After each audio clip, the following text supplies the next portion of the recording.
Ladies and gentlemen, boys and girls, the time has come for Outlaw Monk to have his well-deserved spot in the sun. That's right, we're talking about an uncommon champion today.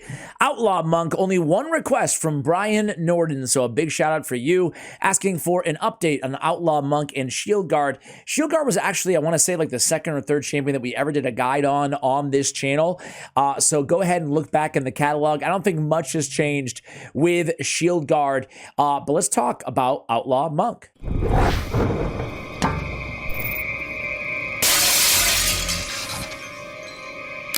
That's right, like I said, Outlaw Monk is a Sacred Order uncommon champion. He is Force Affinity as well. I have to say, for an uncommon, this dude looks pretty cool, right? He looks, he looks at least rare, I would say, right? His base stats are about what you'd expect from an uncommon attack-based champion. A decent amount of attack, 1244. His defense is awful at 694. His HP is pretty bad, too, at 12,000. So obviously, keeping this dude alive is going to be paramount to having any success with this champion. He only has two abilities. He's going to be a fast guide, guys. He only has two abilities. On the A1, Dagger Throw. Attacks one enemy.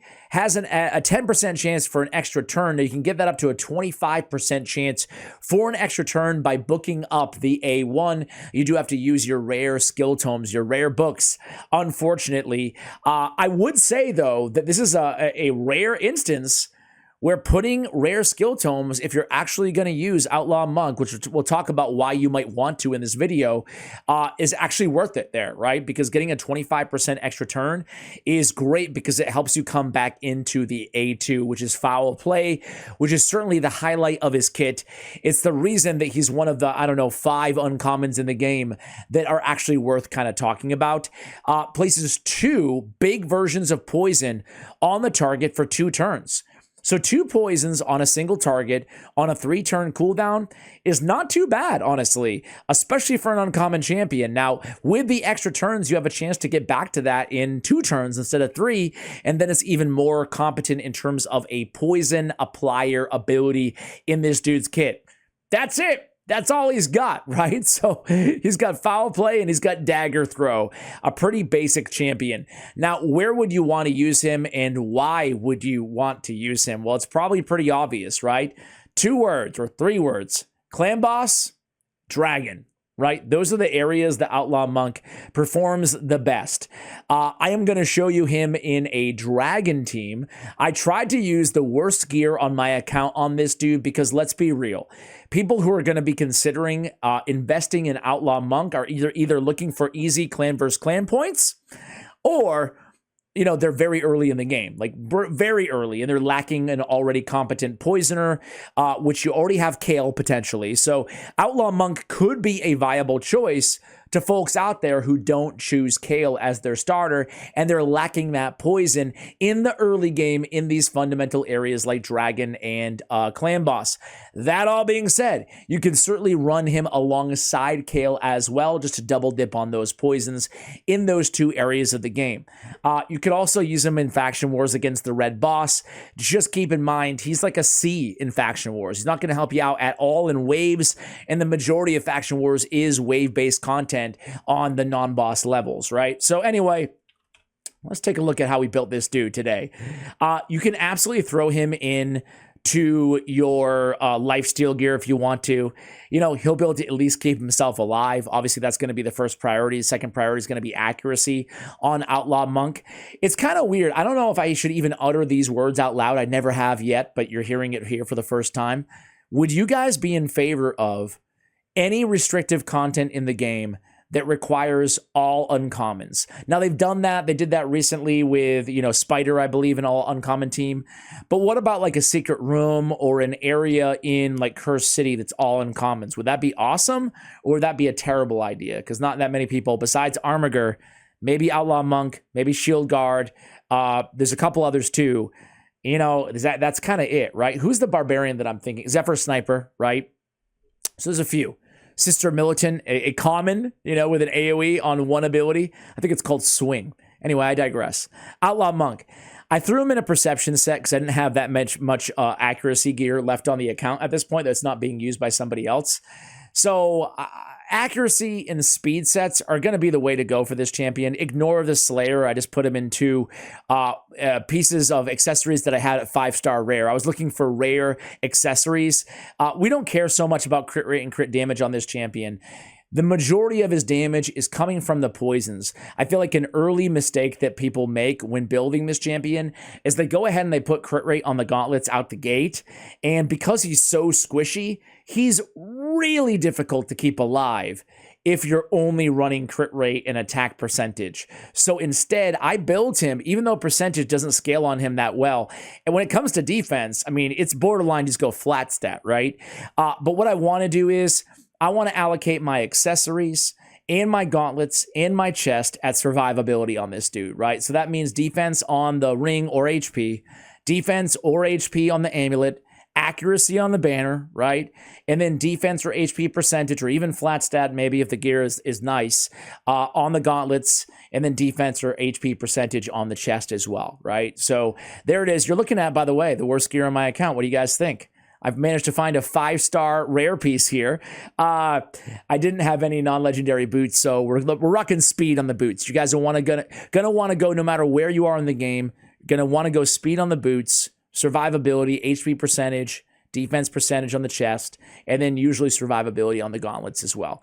Now, if you get to the situation where you're already keeping him alive, he's not dying at all, like you have the team on lockdown, healing or whatever, revivers on the team, then at that point you can transition away from the HP percentage or the defense percentage on the gauntlets to crit rate percentage as well, get a little bit more damage out of this champion. But keep in mind, the vast majority of his damage is going to be coming from the poisons. Thus, accuracy is going to be the most important thing to put on this champion. We have him built here with 357 accuracy. Obviously, having him, fully ascended and having that banner slot to fit the accuracy is going to be a great, a great tool for you guys, to hit the accuracy. But even if you're just starting out and you want to use Outlaw Monk because you need another poisoner, well, you could run an accuracy or a lead to help get you to that accuracy threshold if you're brand new to the game. In terms of masteries, went down, I picked up War Master. Went down the support tree, I picked up Master Hexer, right? So those are the most important masteries for this champion. You could absolutely run him without masteries as well. However, he is going to benefit damage-wise quite a bit from War Master, right? Over the course of longer battles, like Clan Boss specifically. But the downside is, it's going to cost you either 800 gems or a heck of a lot of energy to farm up his masteries. I wouldn't prioritize him over other champions on your account. But hey, if you think that you can really lean on this dude, go for it, right? I'm going to run him here in Dragon's Lair. So I'm running him in old school Dragon 20. That's where we spent the majority of our time back in the day when we started playing this game. I put him with Apothecary, Bellower, Reliquary Tender, and War Maiden. So an all rare and then the uncommon on this team. They can easily handle Dragon Stage 20. It's pretty cool too. Bellower is going to be doing the vast majority of our damage on the 2 waves.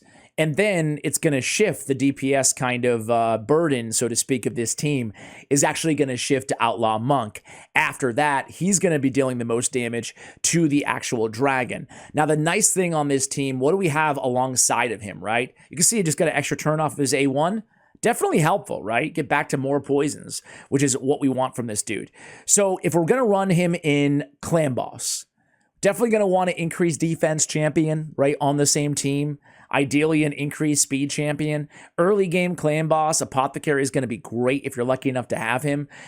Basically anywhere that you would want to use this dude. And the nice thing about Apothecary is he has that nice, juicy defensive aura as well to help you out, just help you keep him alive in dungeons.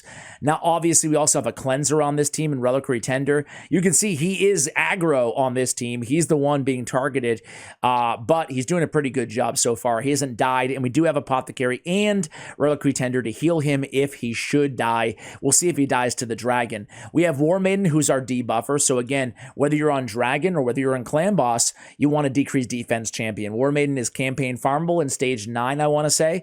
So you can pick her up right in the campaign. There we go. Kicking things off with 2 big versions of poison, a weak version of poison as well from War Maiden. And the nice thing here is, guys, is we have all the debuffs. It's an all rare and uncommon team. and we're able to get like all the most important debuffs. Decreased speed hopefully will land soon, to try to really keep our team alive. Decreased attack, Reliquary Tender has decreased attack, so does Bellower, but those poisons are going to be doing most of the damage. It doesn't seem like much. There's only 3 poisons on the dragon right now. We could really use those extra turns, right? But when the dragon takes a turn, I mean, 46,000 a pop, right? And they obviously last for multiple turns. And the longer the battle goes on, the more these poisons will add up. A nice other option to add with a Outlaw Monk on your team is a debuff extender, okay? So he's placing those poisons. We want to take advantage of them. Ideally, we let those 2 poisons stay up there. Now we have 4 poisons, right?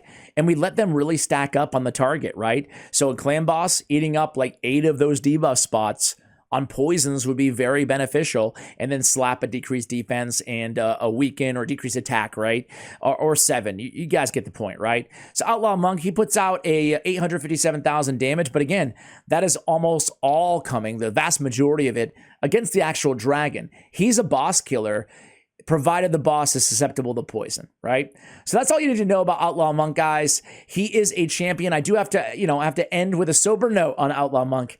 He's a champion who still has utility in the game, absolutely. However, you can't awaken him, right? There's no way to power him up. You can't empower him, certainly, right? So you're not going to be using Outlaw Monk unless they come out with more restrictive, uncommon content in the game, as we spoke about earlier. There's not going to be a point in time after you've been playing this game for 6 or 12 months that you're like, yeah, I really need that Outlaw Monk.